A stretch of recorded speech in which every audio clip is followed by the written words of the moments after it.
All right, good day. Let's go ahead and get started with our webinar titled, What Makes a True Digital Product Manager? Thanks again for joining. I'll be your MC today. My name is Jake Yingling, and I lead our client services team here at 280 Group. Prior to joining 280 Group a little over a year ago, I spent 15 years as a PM and leader of product teams. Most of my time was spent in the financial services space, but I had tours in the consumer goods, e-com, and interactive agency domains as well. I'm joined today by Todd Blaquiere, a principal consultant and trainer here at 280 Group. Todd's a dyed-in-the-wool product manager with deep experience in creating product and marketing strategies for companies ranging from startup to enterprise. Todd's adept at building motivated teams, finding simple solutions to complex market problems, and delivering on winning strategies. Todd's a fantastic trainer and trusted advisor, and we were lucky to have him on the team and lucky to have him be leading today's webinar. So thanks, Todd. You know, flip to the next page. After today's webinar, we ask that you continue to stay engaged with our product management community of practice. Being in an online community can help you feel connected and help you continue to learn and hone your craft. Join your peers by joining our LinkedIn product leadership group and use it as a forum to chat about best practices and tips and just new ways of working and new ways of learning. A bit about 280 Group. Todd, if you can flip to the next page. Listen, we love interacting with you, right? During the webinar, we encourage you to ask questions. This is not intended to be a lecture. So the more interactive, the better the overall experience and the weight we take off of Todd's shoulders. Feel free to use the Q&A box on the bottom of your screen to type in questions at any time. We will reserve time for general Q&A at the end of the webinar. One of the most popular questions we get is, can I watch this webinar later? The answer is yes. Everyone will receive a link to view the webinar after recording has ended. Todd, if you want to flip to the next page real quick. All right, let me quickly introduce 280 Group. We've been around for more than 20 years now. We're based in Silicon Valley. Fun fact, our name is derived from the highway that connects San Francisco to San Jose. Our mission is to empower product professionals with the knowledge and tools to build products that matter. We strive to make product people and product organizations strategic. An optimal product organization delivers better customer experiences, increases revenue, and reduces operating costs. Todd, next page. Unlike other companies, we are focused on the needs of product professionals. Whether you need help as an individual growing your knowledge and skills, or you're working on improving your team's effectiveness, we have the experience and services you need. Keep in mind that we go beyond training. Our team of trainers and consultants are, I describe them as recovering product managers. We are not just a team of professional trainers. We all have real world experience delivering products and leading teams for companies like Apple, Adobe, Microsoft, and Amazon. All right, Todd, next page, please. Before we turn it over to Todd, let's start with a quick poll. So Michelle is going to launch a poll in Zoom right now. To help us get a baseline. So the prompt is, how do you measure user engagement? Take the next 30 seconds or so to input your answer, and we'll use the themes here to shape some of today's content.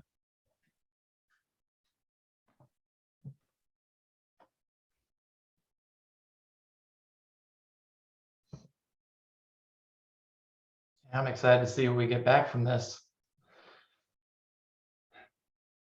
Mine server logs, customer surveys, support. I'm encouraged so far.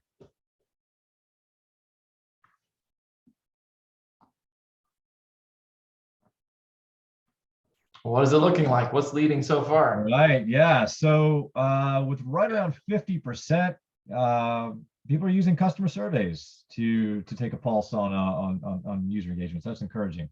I have a little bit of concern over the one person who said, what is user engagement? Hopefully we'll address that by the end of the conversation, but overall I'm encouraged by the results we're seeing here. So Todd, without further delay, I'm going to turn it over to you and talk to us about what it means to be a true digital product manager.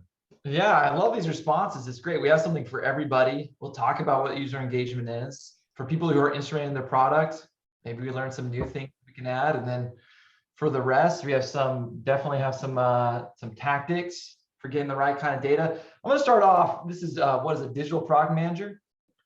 So I first want to start off by sharing a story of a non-digital product.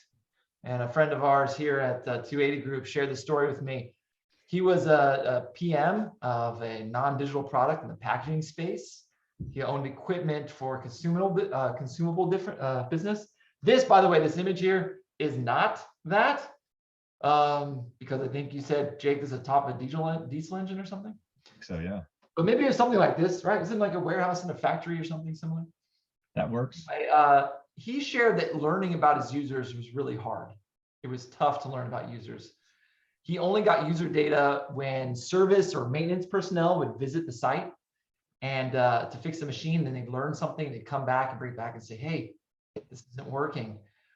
He, as a product manager, could see the number of cycles run and hours run if he was on site and looked at the machine, but he didn't have any visibility into how people use his product. And so the story he shared with me is there's this touch screen. I guess there's this touch screen interface on the product itself. And one service rep said that every time he visited the site, the screen was cracked. And he found out that users were using this workaround because the intention, the way the product was developed, was that if people wanted to cycle the product, they would use this foot switch to cycle it. But either they weren't aware of the foot switch or I don't know, it wasn't working, but they kept going to the UI to do it. And it was cracking because this individual couldn't reach it from where he stood. So he used his cane and would like smash the button on the screen and crack the screen. And my friend had no idea. He had no idea that users were using the product the right way. He had no idea that it was, that either they didn't know how to use it or there's some issue. It took him a long time to find out. So I want you to keep that story in mind as we go through this webinar, because we're going to talk about some of the differences in a digital environment. But let's start by talking about similarities. I wrote down a few responsibilities here of a product manager, whether you're digital or non-digital, no matter what your product is. You have these responsibilities for vision, strategy, product development, and product lifecycle. This isn't a complete list. I'm sure, Jake, as you look at this, I don't know if you think of other ideas, other things that come to mind the PMs do. Yeah, I might add stakeholder management, understanding and representing user needs, capability and feature prioritization, product evaluation, monitor and control after the fact. So yeah, Todd, like the list is not meant to be the comprehensive here. Yeah. There's a long list of things that we do as product managers, and most of those things are the same whether you're non-digital or digital. But we're going to talk today, and we're going to focus about what the difference is, like what makes a true digital product manager. So how do we get that cool digital title? Well, this is a definition I put together, and I had someone look at it and say, Todd, this is very academic. And it is. So I'm sorry if I'm giving you some university flashbacks, but this definition is going to be the framework for our webinar. So we're going to lean into this, and it's going to be all marked up just like your old college textbooks by the end. So we'll start off with this first sentence here. Jake, can you read it only because I know I'm going to talk a lot and they're going to Sure. So a digital product manager leads the development of a product that is fully digital or has significant digital components. A digital PM drives product market fit through constant experimentation and targeted measuring of multiple user engagement dimensions to continually learn about their users, make informed decisions, and quickly iterate improvements. Todd, I think this is a fantastic definition, academic or not. Awesome. I love your podcast voice. You have a great podcast voice. Is that a future career opportunity? I have a face for radio, Todd. Face for radio. So this, anyway, that was great. And this first line is where I think a lot of people would stop, right? They're like, okay, I'm a digital product manager because I have a digital product, or there's like significant digital components. So it makes my product digital. So I'm a digital product manager. And that is true. That's part of the definition. Digital enables everything else that's going to follow in this definition. But the real key point here, there's two key points, and that's having a digital product means more data, and it means you can move faster. Like, I'm going to talk a number of times about how non-digital product managers might get jealous of us. Those are the two things that make them jealous. So we'll go on to the next part of the sentence. Then you read through that, drives product market fit through constant experimentation. So something else a digital product manager does, which brings up, what is product market fit and what is constant experimentation? What does that mean? How does that apply here? And so there's a lot of definitions of product market fit. I'm sure you've heard a number of them, Jake. This is one that we're going to use: valuable, feasible, and viable. And I've heard other people say desirable for valuable, and I've seen other things, but this is essentially product market fit is when you can answer these three questions well. Do customers want this? Do they want my product? Viable, should we do this? Is this good for my business? And feasible, can we do this? Do we have the talent? Do we have the resources? Do we have the expertise? Do we have everything we need to build this? I've been in situations where some part of this equation was answered and others couldn't be. One that comes to mind is we were at one company, they came with this cool product concept. It was a fantastic product concept. Customers would definitely want it. I'm not gonna go into detail on what it is, but customers would definitely want it. And it would be viable. It'd make us some money as a business, but it wasn't feasible because it required us to like change the perception, the way users would even consider this product and consider the whole space. And that was not a strength of that particular business. And so that would be huge marketing that we couldn't do. So anyway, as a product manager, you're trying to make all three of these things fit. You can answer all the questions. That's how you achieve fit. And then how do we do it? Well, we're constantly validating this with these with this experimentation loop here. You may have heard of the build, measure, learn loop. It was popularized by Eric Ries in his book, Lean Startup. But the focus is really put on learning. And the goal is to establish how effective a product is as quickly and cheaply as possible. That's what we all want to do as product managers. I want to know that my product fits and it works and it's right. And I want to figure that out as soon as possible and as cheap as possible. So we validate these things by doing these things on the right. I'll take you through, I'll go through the chart just really briefly here. You probably don't think of these things as hypotheses. Until I learned about Lean Startup, I never thought of them as hypotheses. But really, it's just every time you make a choice regarding your product, that's a hypothesis. Like every time you're like, okay, I think if we move the report from here to there, people will find it easier. That's a hypothesis you're making. If we remove this step from this path, then our users will get to their goal faster. That's a hypothesis. And so these are hypotheses you're making, and you're testing them by building them into the product and measuring it, getting back data to see if it's making that change, is influencing user behavior in the way you thought it would. And so as a digital product manager, we do this. Non-digital product managers do this as well. I think the key difference comes back to that first sentence there, where I said it's more data and faster. When you do this in a digital world, you're getting this data right away and you're able to make decisions faster. So go back to that story about my friend, his name's Ryan, by the way. His non-digital product, right? Like maybe the foot pedal was hard to find, that's why people weren't using it, but he didn't know that. Or maybe, the UI is the way that they would intuitively go to it. So there could have been better ways to improve the UI, but he didn't know it. He couldn't get this information. And so even if he had this idea, why don't I make a change to how we cycle the product? He'd have to put it in the market and it'd be a long time before he ever knew if that was having the change that he wanted.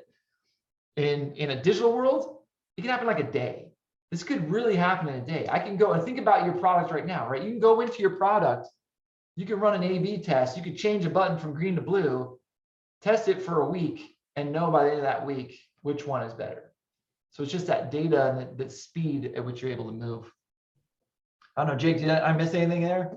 No, I don't. Certainly didn't miss anything. I mean, I think where I've seen DPMs sort of come off the rails, they get intimidated by this notion of building, right? Like, to be clear, like you don't have to build an end-to-end solution. That's not what is implied by build here. Like if you want to go test something and learn about something, go run a survey. Like you're building something right there, right? It doesn't have to be the quote unquote like vision that you've got cooked up in your mind to go learn something else. I mean, Jeff Godhelp has this philosophy. It's like, what's the smallest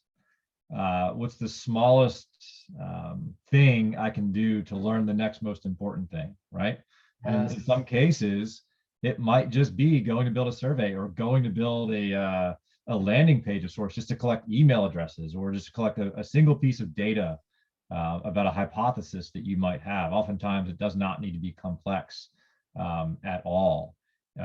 So that's just want to emphasize that point there, that build does not necessarily mean the end-to-end application or product or feature. I love that you say that, because we did we used to call them tiny acts of discovery at a team. We called it tiny acts of discovery, or TADS. And it was, what is the quickest thing we can do? And sometimes that was like making a little paper prototype, sticking it in front of a user, seeing how they interact with it. Sometimes it was surveys. Sometimes it was like an interview, a conversation. Like, hey, we just need to walk down, to our users and just ask them some questions and we'll answer this. So I love that. I love that you said that. No reason to be intimidated by build. Build just means quick, easy, get the answer back. And that's an advantage that we have in a digital space. Okay, so we have a digital product, right? And I'm running constant experiments to drive product market fit. Am I excelling in my digital product role? Not yet. So I'm going to look at the next part of the definition here to tell us how we can really expand what we do as product managers, digital product managers. So that is in targeted measuring of multiple user engagement dimensions, right? That's the next part. And multiple needs multiple lines. We need lots of lines under that. Multiple user engagement dimensions. So that's the great thing about a digital product, you get all this data on usage and you can get it in real time. I think one of the biggest mistakes I've seen companies make, I've seen this over and over again in my career, is looking at any form of usage as an indication of user engagement. So they'll take any answer as any sign that it looks good, that's the right answer. Or we'll also track, those vanity metrics. Jake, I know you're big on vanity metrics. Yeah, they're the best. Jake loves vanity metrics. Yeah. Yeah. I love engagement. I love engagement as a metric, or usage as a metric. It's great. It's the best. Yeah, one of the ones that I'll share an experience from my career as of a vanity metric around usage. Usage as an engagement. And we were developing this application for clinical research associates. So those are CRAs. If you're not familiar with CRAs, they're traveling a geographic area, flying, driving, they're road warriors, going to all these clinical research sites, and they're reviewing documentation for accuracy. So that's when you're testing a drug, you're in the pharma company's testing a drug, they're going around and making sure that every T is crossed and I is dotted. So literally what they do is they sit in a room and they comb through paper and digital documents. They get binders of paper that come in. They have systems upon systems that they're scrolling through, and they just check. I mean, honestly, the tedium, it's insane. They check all these things. So we designed an app, and the idea was this app was going to help them enter data and complete their visit reports faster. That was the whole idea of this app. And my company felt like the app was working because they were tracking usage. And their usage metric was app opens. And we had nearly 100%. So, hey, great stuff. But then my team went out on ride-alongs, and all our product managers went out. We saw the same thing over and over again. The CRAs were using their old processes. They were using notebooks. They were using email. They were doing everything except for using the app. What they would do, because the company wanted them to use the app, is when they would get home, they'd open the app and copy everything in. So they weren't experiencing any benefit from the application, and which also meant the business wasn't getting any benefit from the application. So there's the harp on the vanity metric of usage. I think someone here, by the way, wrote a note on confirmation bias. Yeah, a lot of confirmation bias there, right? Everyone loves it because we're forcing them to open it, and then they do. So they love it. Right. So here, I'm going to give you 6 dimensions of user engagement. So if you're really doing this right, you're looking at multiple dimensions. So there's depth, breadth, frequency, paths and funnels, sentiment and feedback. And we're gonna go over each of these. We'll go through each one and we'll talk about what it is, give you an example of one of the way it works. But if you're doing it right, you're looking at multiple dimensions to really get answers to your questions about whether or not users are engaging with my product and getting the value out of it that we were hoping they would get. So first one's depth. Depth is all about features and functions. So rather than being spoken about in users or expressed as users, this is all about feature and function. You're looking for which features are used the most and which segments use those features. This data is really helpful because it can help you find features that seem to pull your customers into the product, like your sticky features.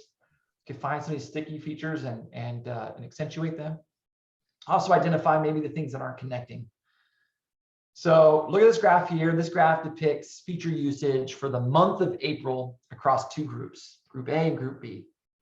And you can see these great feature names, feature 1, feature 2, feature 5. We can learn a lot from this data. Like Jake, I'm gonna call out a couple things I see. If you see something I didn't see, like call it out.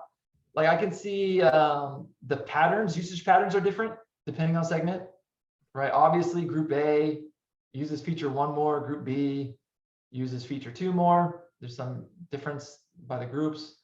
I don't know the groups. That'd be a question I'd have.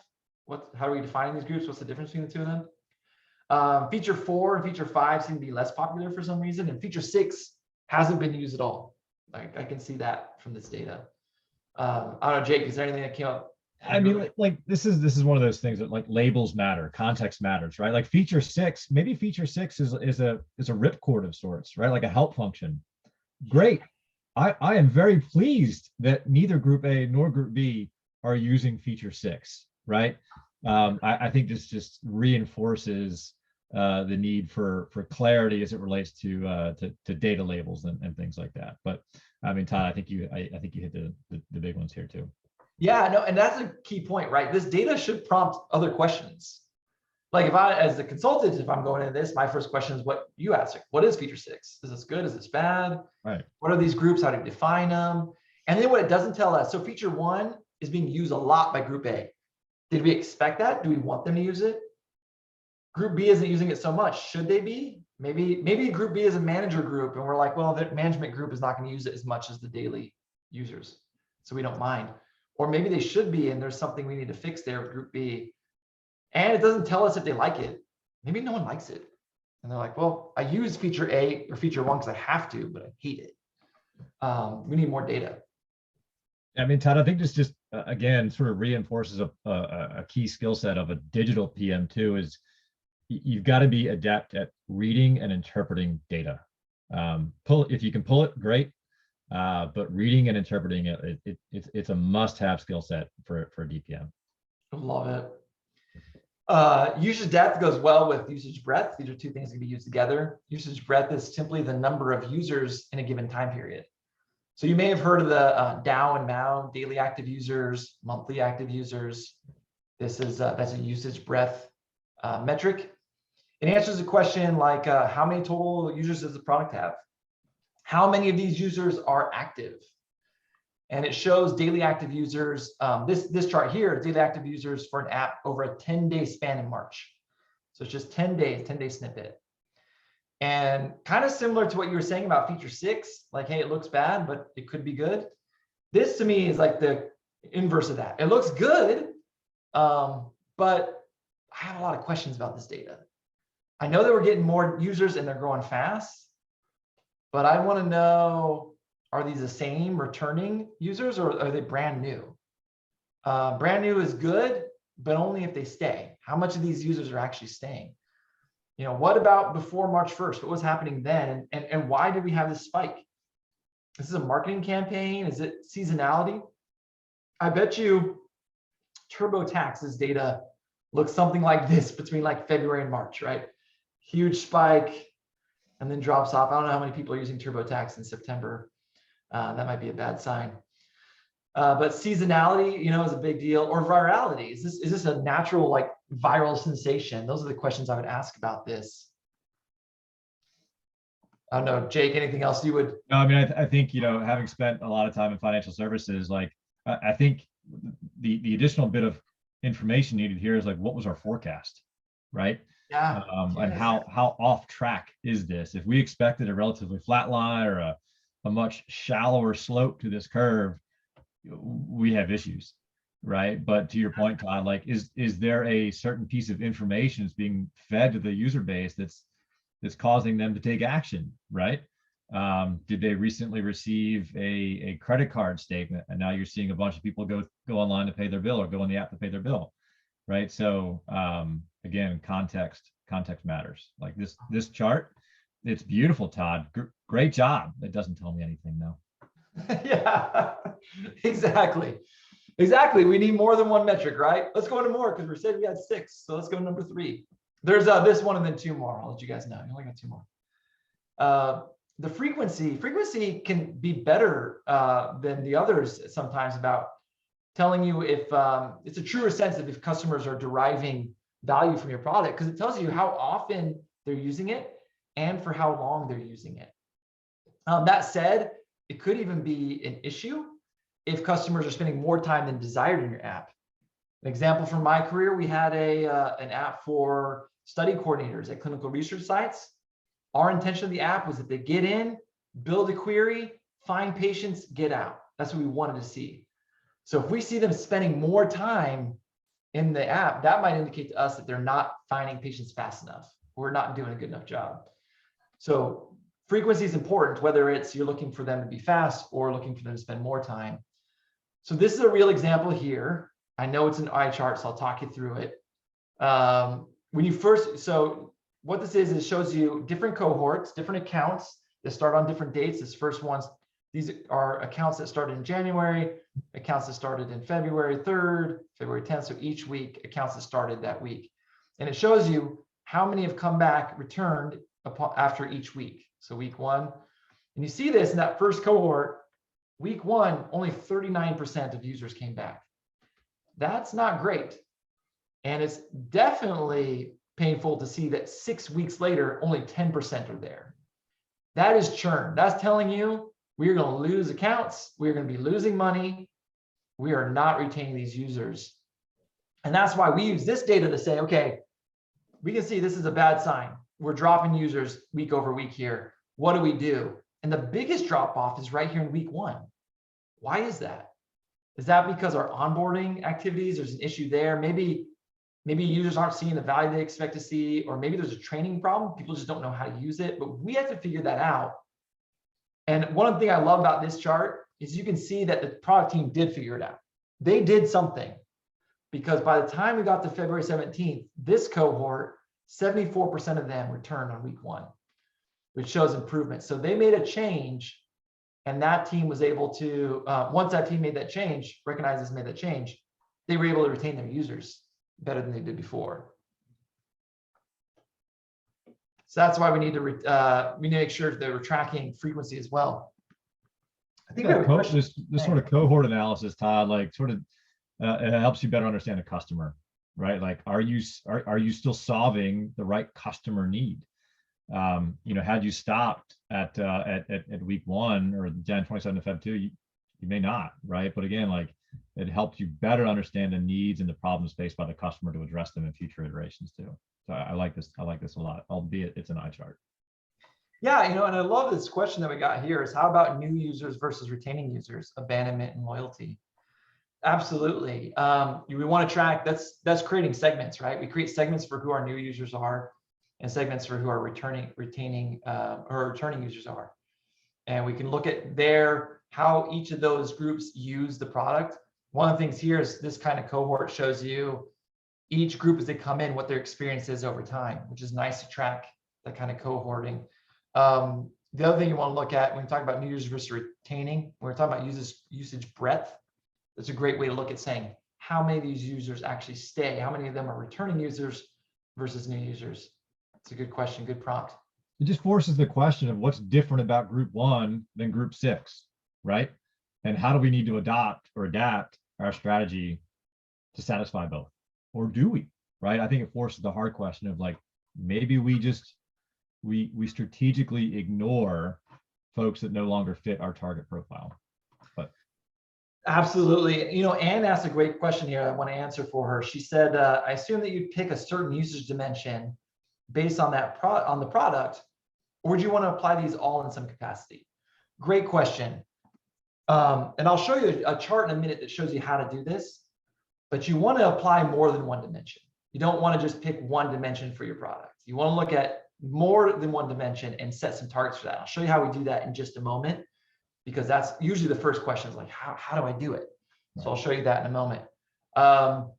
This product, so this dimension here, paths or funnels, is all about your user accomplishing their goal. So what steps they take to get there and where are they getting stuck? They're going from point A to point B. How many steps does it take? Where they get stuck? And having this information helps us to optimize their journey. It helps us to help the users complete their goals faster. So I'll tell you again about that clinical site where I said we had coordinators at the site. We wanted to find patients fast. Funnel was really important for us. It was important for us to see like how long it take them to get from one step to the next step. And we need to be reducing the time between each step. And in some cases, we would learn to reduce a step in its entirety. It was like, oh, we can take that step out, make this even faster. I see that reflected in this chart as well, by the way. When you look at this chart, it shows starting with the viewed landing page to success page here. You can see how they progress along. This is bought item and this is checked out. It's about the same. I want to know what the difference is between buying an item and checking out. What's the difference there? Could that just be one step? And then we're dropping off here between success page. Is there a way we can automate this in a different way so we don't lose them? We get the messaging that we need here, so it's all just one step. I think this 5-step process could be 3 steps. That's what I learned from looking at this. I also learned from looking at this, the first area I probably want to target is this drop off between viewed landing page and signed up. How do we make that conversion better? How do we improve that, make more people converting upon coming into the landing page?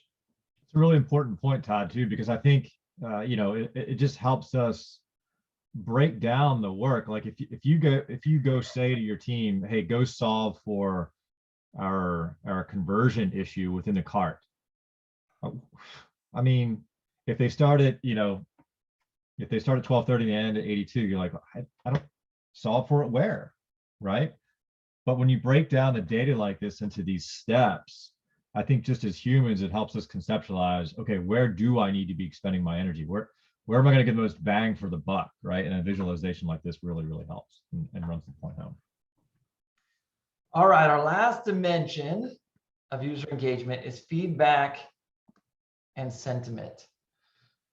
So the great thing about being a digital product manager, having a digital product, is that you can get in-product real-time feedback. And think about our story about our friend Ryan before, right? He didn't know that the dude was smashing that button with his cane. Week after week, he's smashing that button with the cane and he didn't know. But think about if the first time that man experienced this, I assume it's man, I don't know, whoever, that person with the cane experienced this issue where they're like, how do I cycle this? I can't reach the button. Think about instead if a prompt came up and said, what is your experience with this product? And he was able to say, well, I can't find the button to recycle this. And then right away, our friend Ryan would get that notification. He would know, oh, they don't know how to find. We need to improve how they find this button, or there's some improvement we need to make here.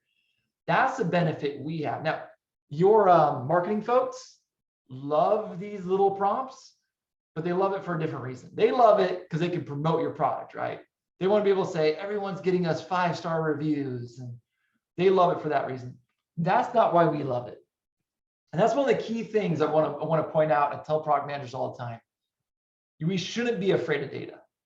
What we should be afraid of is being in Ryan's situation. We should be afraid of not knowing our product's not working and we just have no idea. Like, we should be afraid of that. Or we should be afraid that our users aren't able to accomplish what they need to in the product and we have no idea.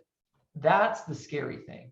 So for us, these prompts is all about getting information we need. It's all about us being able to find out there's an issue with the product, or if people love it, we love to hear that, or if people don't love it, that's even better information. I love it when I hear that. Timing is everything here. So you want to place these prompts where you can gather the most timely and impactful information. You want them where it's going to pop up in the moment. This is the chart I was hyping just a minute ago. So yes, use different dimensions, use more than one dimension. In fact, as we're going through this, hopefully you were thinking about your product. I should have prompted you at the beginning for this, but hopefully you were thinking about your product and you thought, oh, you know what? I have no idea which of my features is used the most. I actually have no idea. And then if so, write that down. Like make a list right now. Okay, we're gonna set some, we're gonna instrument our product so that I can get some metrics on which of our features are being used. Or maybe you don't know how many users you have, how many of them are active, how many of them are inactive, returning versus new. Or same thing with frequency. If those thoughts have come through while we're going through this, write them down because that's information that you need. You want to be able to define what good looks like. And you're doing this for yourself. You want to set a target that you can aim to, and so that you can segment your different user groups. You're also doing this for your stakeholders. In the absence of information, they're going to make something up. If you're not leading this effort, if you're not telling them what good is, they will make up what's good is. And you know what? They don't have as much information as you do. You don't want your stakeholders deciding what good is for your product. So here's an example of what your chart could look like. You have these 4 categories: champions, healthy, needs improvement, at risk. This is assuming maybe you're in a B2B environment, you're looking at different accounts and you're judging these different accounts. It would look different in a B2C world. But you're defining here what you want to see in depth. My champions use all our features. My healthy ones use these 3 features. Needs improvement, these 2. At risk, they only use one of our features. Breadth. We have this many users, active users for each account. Or frequency, they're coming and logging in this much. It would be different for everyone. I know the first question I always get is, how do I decide where to set the bar? So I'll give you 2 ideas. And then Jake, if you have other ideas, please jump in. So one of them for setting a threshold, if you have an existing product, then you should have some data. Go collect that data and go analyze it first. Collect that data for a little bit, go look at it and say, okay, it looks like this is how many features are being used, or this is how many, how frequently they log in, and start adjusting based on that and where you want to go given your business outcomes. If you have a newer product or you don't have that data, you're gonna have to make some educated guesses. Like you're gonna have to just start with some guesses. What do I want to see? What do I think good is? That's what we had to do with Maria, by the way. The hardest question for us to answer is, how fast should Maria find a patient? We didn't know. And Maria had never used a product like ours, so she didn't know either. Maria, by the way, is the name of our persona. I didn't make that clear. Our user persona, the clinical research coordinator. So we had to make it up. We had to set a bar somewhere and then see if that is what good is, and then adjust and iterate from there. Jake, any recommendations? I think that's right, Todd. Just to sort of double down on the educated guesses, like more often than not, especially for new products, it's an educated guess, right? And a source of really valuable feedback that I've learned to consider is those stakeholders, right? Those subject matter experts across various domains that you're going to interface with and ultimately have a responsibility for, right? Use them, use the knowledge they have, and then again, when in doubt, like, you know, consider asking yourself, is there an analog that I could use, right? Maybe you're digitizing a feature that already exists in a phone channel, for example, right? Well, what is the usage, or what are the key metrics in a phone channel? Similarly, like if you're implementing something new on a mobile device, like, you know, what's usability, for lack of a better term, look like on your desktop, right? Like, so don't be afraid to use those analogs too, or those comparisons. I love that. A couple other points I'll make here too. You know, start off with a small set. Pick a few KPIs to start with. Maybe pick 3. One of the mistakes I think is often made is we know we want all this data. You're coming out of this conversation, if you don't track all these things, you're going, oh my gosh, I want all this data now. And then you kind of wait till you have all the data. My recommendation first is don't wait. Start with what you have. Pick a couple KPIs that you can implement really quickly and start tracking those. Ultimately, when we were talking about vanity metrics, I should point this out. If the metric doesn't lead to information that you can use to change user behavior, then it's a vanity metric. So if you're tracking something, maybe, and we're wrong. We are all wrong sometimes. You have to be very comfortable being wrong if you're going to be a product manager. So maybe you thought, hey, this is the key metric. We're going to track opens, and open is really going to tell us something. And over time, you learn open is telling us nothing. We're learning nothing from this. Get rid of that goal. Get rid of that KPI. I mean, you can continue to track it, but don't target around it anymore, because that's not, and shift to something that you think is actually going to help you make decisions on. Finally, last part, we talked a lot about stakeholders. Use this data to tell stories about your products. User engagement information should never be a secret. It shouldn't be a secret. Sometimes I think the reason it is a secret is because we're afraid to share something bad. Like, we're afraid, I'm gonna go back a couple slides, to come and be like, hey boss, we're only retaining 39% of our users after week 1, like only 39% of our users are returning, because we consider it a reflection on ourselves. And we think, I'm failing. You're not failing. You made some hypotheses, and some of them are being invalidated. You're learning that you had a couple things wrong. Now it's your job to find out what you got wrong and turn it around. If you can do that, you're a superhero product manager. If you can go to Jake and you say, hey, Jake, Jake's your boss. And I say, hey, Jake, I thought this was going to be the thing. And I thought that this was going to work. And it looks like people aren't staying. But I've investigated the data. We have these new hypotheses we think will fix the problem. And we're going to put them into play in our next sprint. Jake's going to go, what are you going to say, Jake? Great. Go learn something else, right? Like, what's the next thing you need to learn to improve the product or the platform or the capability, whatever, right? But like, it's a really important point. Like, that is a result, right? Okay, we tried something, it didn't work, and now we're going to pivot and go try something else. Like, it's just so keystone of what we do in the product space, and especially in the digital realm. Like, we're able to move quickly and learn quickly. And Todd, I stopped using the expression like fail fast. Yes, me too. Learn quickly, right? Like, it just reframes it just a little bit. But that reframing really helps people, I think, change their mindset, right? It just go learn quickly. Go learn quickly. Me too. I tell everyone, the executive friendly phrase is learn fast. Yes. Fail fast scares the heck out of them. Don't say that. Learn fast. But why are we spending money to fail, right? Like, no, that's not implied here. Just a bad word. Don't say it. Learn fast. But I was going to say that my key point here is it's not secret information. It's not a reflection on you. Get this data and share it. Make sure your stakeholders know. Make sure your product team know, your engineers know. They need to know what good is. They should be celebrated when they're putting into action these hypotheses and they're defining the how and it's turning into good results. The last thing I'll say before I go on the next slide is, and then celebrate. I actually celebrate failures. Jake knows this about me. I celebrate them. Like, to me, hey, you know what we learned? We learned our onboarding process sucks. Yay, we did it. And now we're going to go fix it. This is celebration. I celebrate it. Because again, scariest thing is you don't know. That is the scariest thing. All right. Instrument everything. I'm not sure if we have partnerships with any of these people. I don't think we do. I'm not promoting anyone here. This is just to show you there's lots of tools out there.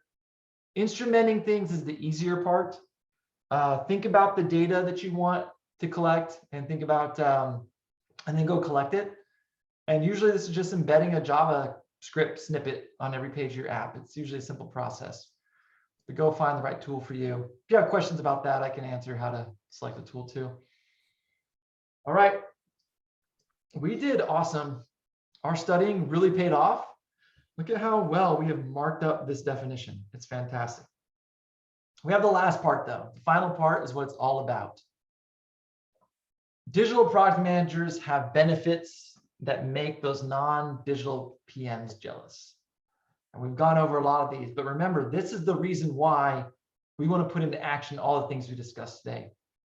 So number one, we continually learn about our users. We're learning about them constantly. Two, we're using all this data to make better decisions. I mean, that should make non-digital product managers jealous. We should have more data than them. And we should get that data faster, real time even. And we should be able to turn and pivot faster than they can, which means that we can make those improvements much faster. You know, as a digital product manager, I would figure out that our UI is not working or our foot pedal is not working. I could fix it a lot faster in that non-digital example. So ask yourself this question. Take a moment and ask yourself, do I feel like I'm seeing these benefits? Do I feel like I'm learning continually about my users? Do I feel like I have the right information to make the decisions? Do I have it at my fingertips?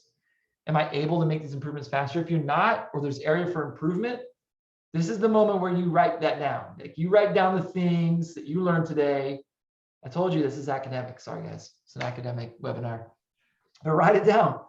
Write what you learned about forming hypotheses, about experimentation, about product instrumentation, or user engagement dimensions. Look at these 6 over here on the right and pick, which ones you need to focus on that you're not using right now. And then consider, what can you apply right away? Like, what is a thing? This is halfway through some people's day. It's the morning. Maybe you can even start implementing some of these things this afternoon or tomorrow morning. Like, what's the first thing you could take action on? And then that's how you become we can say true digital product manager. I'll put that, true digital product manager. Any other thoughts, Jake?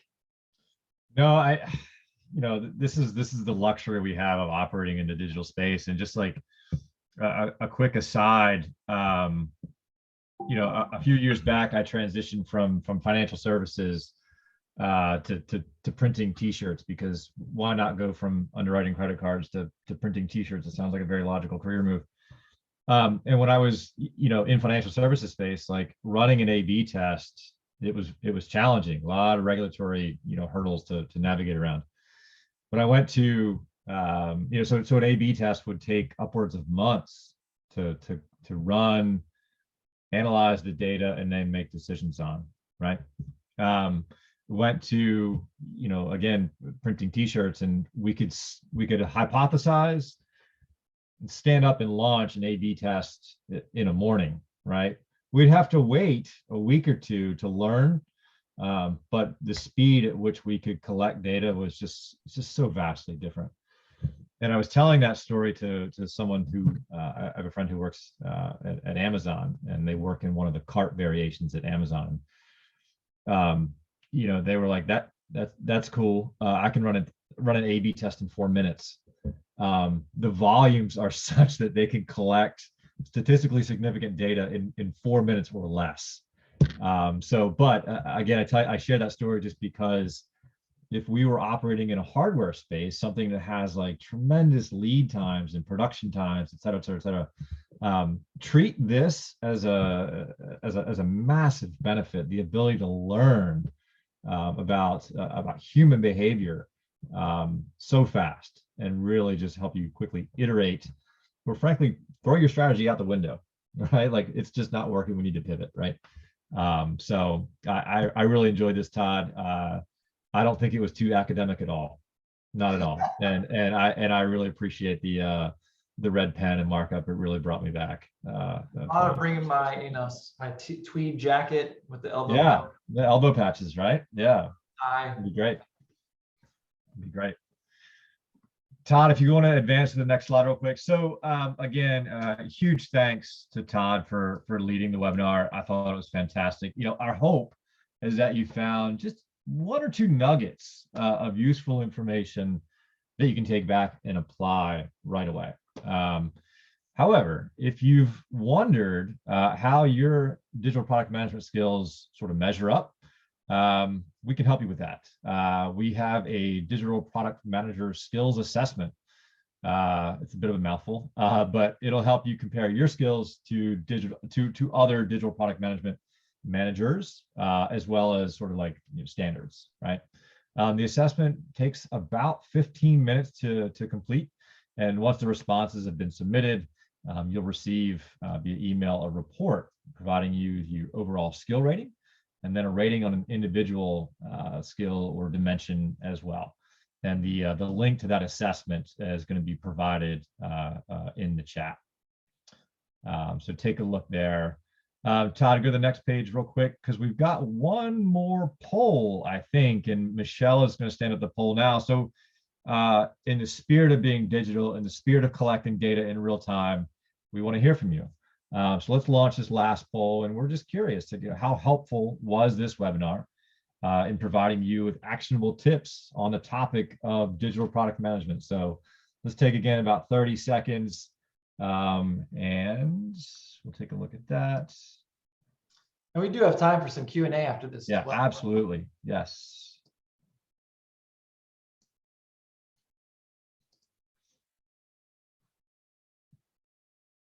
And if you have a question, feel free to drop it in the Q&A feature here as well. All right, great. Pretty positive marks here. Roughly 40% in the highly helpful. That's great. 55% in helpful, and 4% neutral, and 4% somewhat helpful. So we'll work on it. We'll improve our game. But I want to appreciate that. Todd, there is a question. Let's see. This may have been from a bit ago. Yeah, we already answered that one live. We don't need to go there. But Todd, I have a question for you. Back to tooling and instrumentation, and I know you're going to answer with "it depends," but I'm going to ask it anyway. Is there a preferred platform of choice that you have for instrumenting your digital products? Yeah, no, it's a good question, and I can give some guidance around that. I'm not going to lead you to any specific product because it differs, but I think what's important is there's a couple of questions to ask when you're seeking a platform, an analytics platform. The two that I would focus in on: one, ensure that you're involving your engineering team, since they're the ones that are going to implement the analytics platform most likely, and get their feedback on it. Because I've seen some of these that are just, some are easier and some are harder and some are more time intensive. So you need to take into account, what is the bandwidth of my team? What are their capabilities? Look for their guidance on the technical side. From my perspective, as a product manager, it's all about ease of use. I want clear data that I can segment the way I need to segment, and that I can read very clearly and quickly. And so that may, elements of that may be automation, maybe the kind of dashboards, maybe the slicing, downloading you're able to do. But think about what's important for you. The last thing I would say is don't let perfection be the enemy here. There is no perfect platform. Some of them I love because the UI is easy to navigate. Some of them I like because I can get really good businessy data from it. Depends on the platform. Good. Todd, I've got one more in our Q&A box here, and the question is: what are the key differences between your training in product management versus digital product management? So if you could compare OPM to DPM, and I know I'm using acronyms and not everyone's familiar with, but Todd, you're gonna field that. Yeah, we have two different courses there that we're talking about: optimal product management and digital product management. One of the key differences, by the way, one of them is experience level. OPM is for people with a little less experience. Digital product management, coming in, we assume you have at least 3 years of product management experience. Digital product management is targeted more for digital products. We have had people who have non-digital products take the course, but it's a little more clunky, and with that context and that background. The other key difference is with optimal product management, we are looking at what we call the optimal product process. You can find this on our website. And we are looking at that framework, and that framework serves as the guide to take you end to end from conceiving a product through ending the life of a product. And it fits both product managers and product marketing managers. We're on the digital product management side. We are really targeting more things like product-led growth. A lot of design thinking, things that are more for those that are a little more experienced and are working directly with a digital product. Good.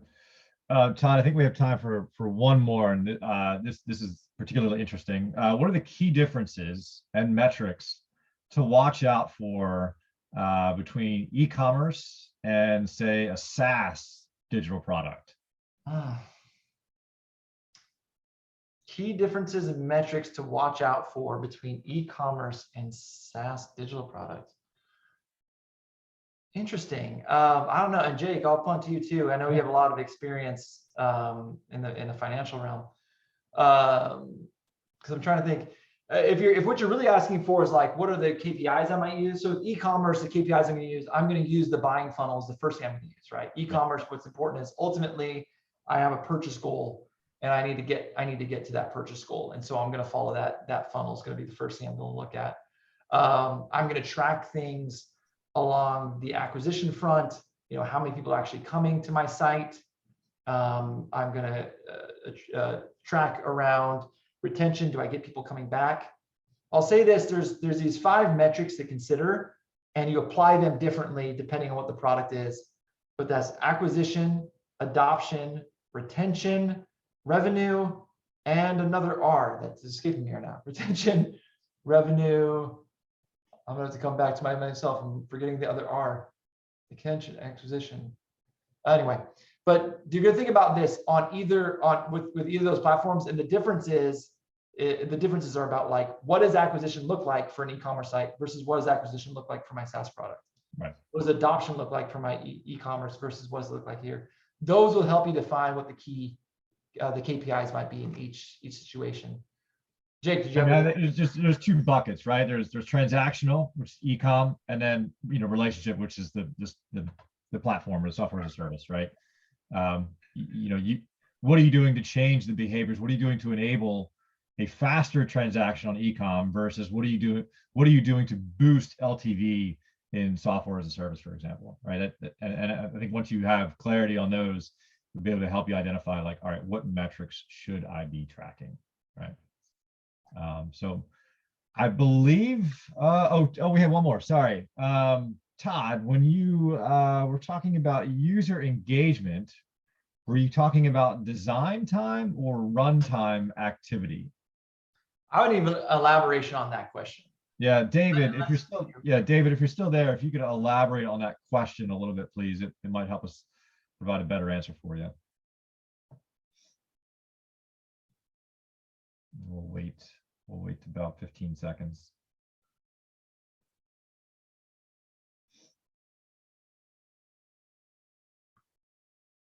I'm playing the Jeopardy theme song in my head right now. That's what I'm doing, right? Yeah, because I'm trying running or designing project work or use. Okay. Yeah, I still don't know if I'm following. So we're talking about user engagement. We're referring to how the user uses the product. So we're looking at user engagement. We're considering their onboarding activities. We're considering when they first find the aha moment, what gets them to stick around. We're considering, how often they're coming back to that product. Are they being able to use it and reach their goals? You said like runtime. Yeah, I've never referred to that as runtime, but we're looking at the key question here. And remember, this is not a technical question. This is a user experience question. Is the user getting the value they need from the product? When we talk about user engagement, that's really what we mean. We mean, is the user engaging with the product as they need to gain the value that they need from the product? That's everything we're testing is to determine that.